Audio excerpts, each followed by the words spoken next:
Thank you to the founding sponsor of Undivided, 1530 Mortgage. Visit them at 1530mortgage.com. There is a worldwide refugee crisis happening right now as thousands of people flee Ukraine during the Russian invasion there.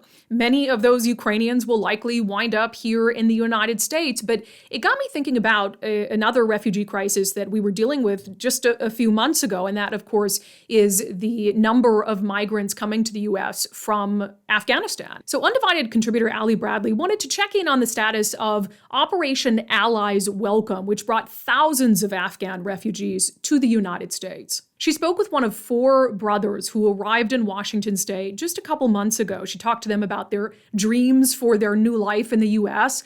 And she also reminds us that there are still many Afghans trying to flee Taliban control. Khaiber Akbarzada is experiencing America for the first time. That's very good. A far cry from life in Afghanistan. Khaiber uses a translator here as he continues to work on his English. He said, in Afghanistan, we have a good life before the Taliban is come. No, right. He said that time when Taliban is come, so we don't want to become face to face with them and join with them. The United States State Department and other agencies work to evacuate thousands of American citizens, allies, and refugees. Khaiber tells me he and his brothers were with a group of more than 100 other refugees and were evacuated with the help of Walt Disney Company and National Geographic. National Geographic support us a lot because without them, we cannot come out. The brothers stepped foot in Washington state in early February. That was after months of traveling and transitioning. From Afghanistan to Qatar to a government-run facility in New Jersey under the Department of Homeland Security's effort, Operation Allies Welcome. Thousands of refugees were flown to at least 8 countries that agreed to take people who may ultimately reach the U.S., like Khaiber and his brothers. We want to follow the rules, we don't want to do any mistake, and we want to make a good future for us. Values taught by parents. Parents, they had to leave in Afghanistan because they don't have passports.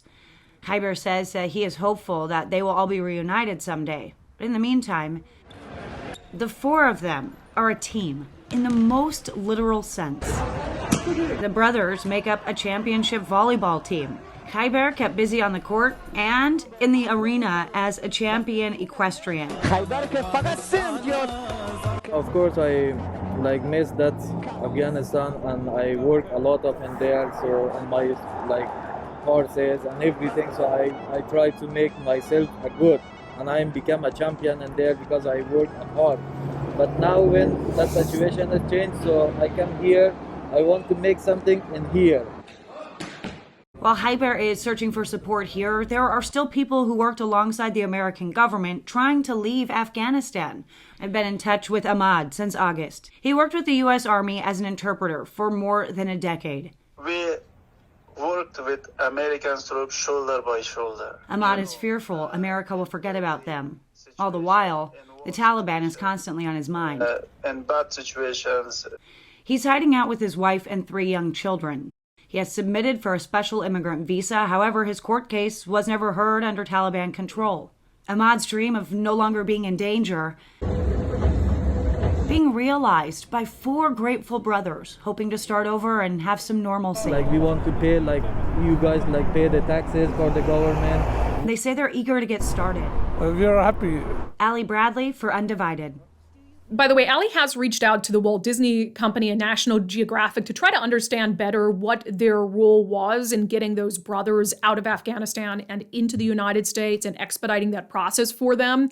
I should also note she's going to not only follow up on where the 4 brothers go after. Right now they're staying at a government-run and operated hotel in the Seattle area, and she's going to follow up with them to see what their lives are like once they leave that hotel. And also she's going to keep us updated on Ahmed's efforts to get himself and his family out of Afghanistan. I want to take a minute to tell you about the founding sponsor of Undivided, 1530 Mortgage. And what does it mean to be the founding sponsor? Well, it means that when I quit my job in corporate media and was panicking figuring out how I was going to make independent journalism work, 1530 Mortgage stood up and said, "We believe in what you're doing. we want to help. And they became the founding sponsor of Undivided. And I love working with them as a company. First of all, their mission is clear. 1530 Mortgage wants to get you into your dream home as quickly as possible. And that's what we all want, right? We want a company we can trust with one of the most important decisions that we're going to make in our lives. And also, I liked 1530 Mortgage because they believe in the mission of the show. They also support our men and women in uniform, which is very important to me. And they're very pet friendly. If you go to 1530mortgage.com, just take a look at what a central role that pets play in their idea of what it means to have a dream home. You know, it's more than just the house. It's all the things you love that are in the house that make it a home. And you guys know I have a slight obsession with our 2 dogs and our old, weird, wacko cat Edison. So I am so grateful to 1530 Mortgage for having my back, and I know that they'll be a great partner for you in your adventure to home ownership.